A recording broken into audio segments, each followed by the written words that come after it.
Gregório renasce para a cultura literária brasileira quando Varnhagen publica o seu Florilégio da Poesia Brasileira. A partir daí, ele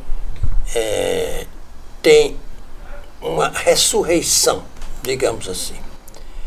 Depois de Varnhagen, outros compiladores, outros sujeitos que organizaram antologias, no século XIX fizeram também uma utilização dos poemas do Gregório.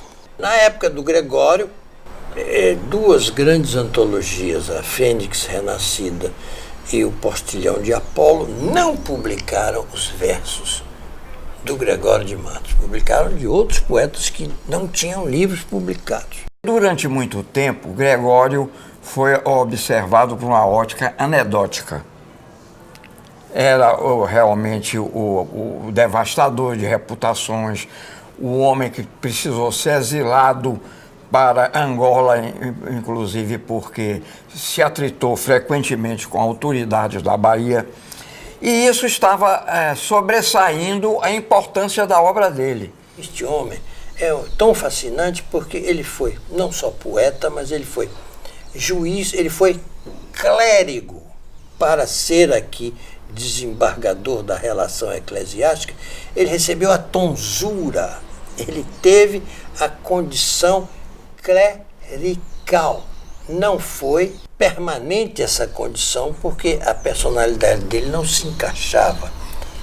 A primeira oportunidade que a igreja teve o tirou da condição de membro da relação eclesiástica e de tesoureiro-mor da Sé.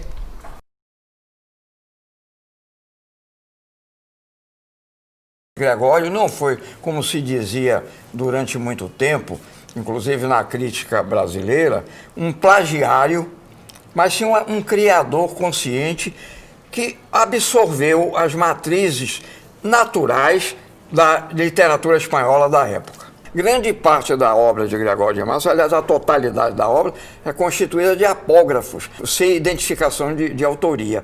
Isso, aliás, ocorreu muito até com Camões, Shakespeare. Shakespeare se questiona também se existiu. Essa tradição de dúvida, de questionamento, vem de Homero. Homero existiu ou os poemas dele foram fruto de uma tradição histórica passada de geração a geração? Veja que no Barroco, um dos aspectos mais importantes eram os conflitos poéticos, os torneios poéticos, em que um tema era dado para um grupo de poetas poetarem exatamente sobre um tema comum. Cada um fazia um poema diferente, mas sobre um tema comum, um fundo comum. Tudo isso mostra como a criação literária nesse período, sobretudo nas academias literárias, dos renascidos, dos esquecidos, em que a Bahia foi tão rica também, e Minas Gerais, era uma criação coletiva. Na oração que desaterra a terra, quer Deus que a quem está o cuidado dado, pregue que a vida é emprestado estado, mistérios mil que desenterra em terra. Quem não cuida de si que é terra, erra, que o alto rei por afamado, amado, e quem lhe assiste ao desvelado lado, da morte ao ar não desaferra, aferra. Quem do mundo a mortal loucura, cura, a vontade de Deus sagrada, agrada, firma-lhe a vida em atadura dura. Ó voz zelosa que dobrada brada, já sei que a flor da formosura, usura, será no fim desta jornada nada. Isso é o barroco, é a forma barroca, é a forma física barroca inserida na forma literária barroca. Né? Então Gregório é um expoente. Gregório viveu no século XVII aqui na Bahia, nasceu na Bahia, ali no Cruzeiro de São Francisco, tem a casa natal dele lá, construída pelo seu pai no início do século XVII.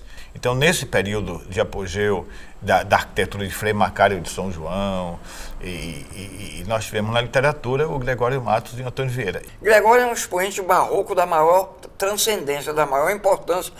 A obra dele é um marco na evolução da literatura brasileira e isso não pode ser esquecido. Não tem nada a ver a sátira no engenho, essa coisa pomposa de paulista. Gregório foi um escritor alegre, um homem da cachaça, um homem do lundu, um homem da viola, um homem do deboche, um homem do namoro, um homem das namoradas da Lagoa de Abaeté, um homem de Brotas, um caçador baiano.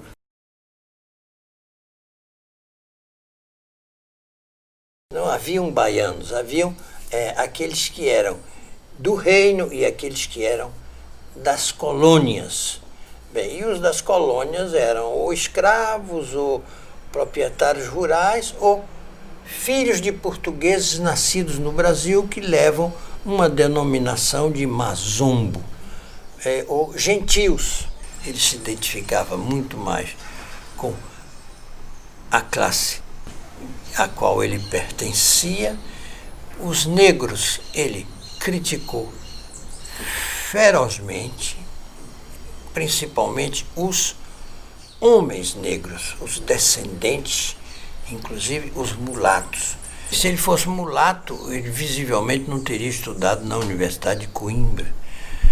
Se ele fosse mulato, ele teria sido identificado com aqueles de infecta nação, ou seja, negros e judeus, não é?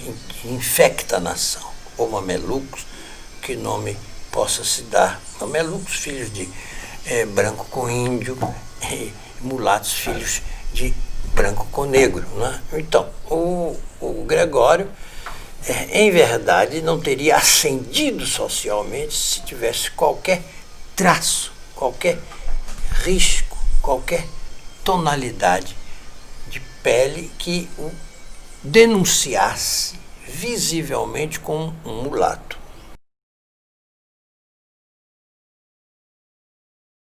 Eu lendo o Gregório é como se eu estivesse vendo a cidade, o movimento da cidade. Não é só a cidade física, ele também descreve a cidade física, mas as pessoas, as suas relações, as suas atitudes, o seu comportamento. A poesia do Gregório Matos, ela retrata uma sociedade do ponto de vista cru. Cru, mas não árido. É extremamente belo a forma como ele constrói, mas com muita picardia e com muita força. E a gente consegue construir o espectro daquela sociedade, do ponto de vista político, religioso, social, mundano, moral, enfim.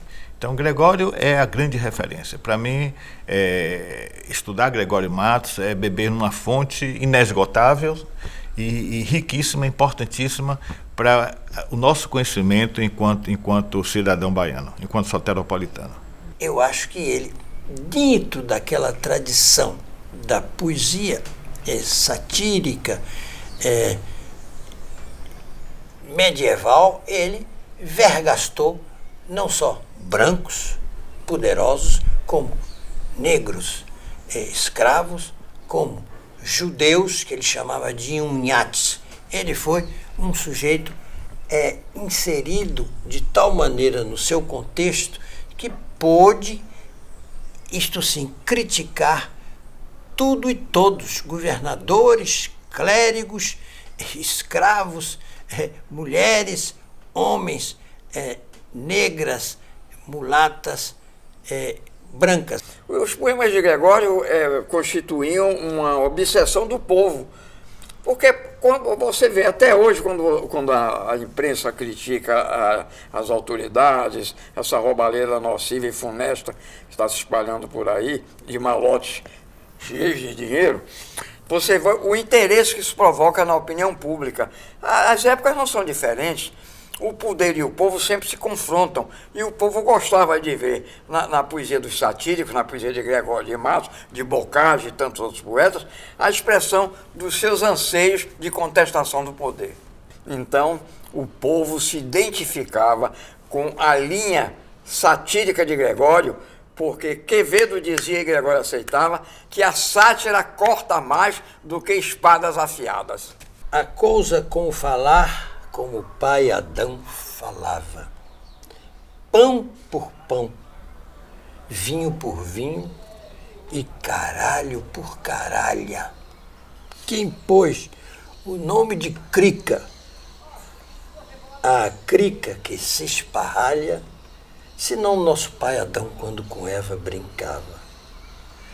Pois se pôs o nome às coisas, o pai da nossa prosápia, porque Deus lhe permitiu, nós porque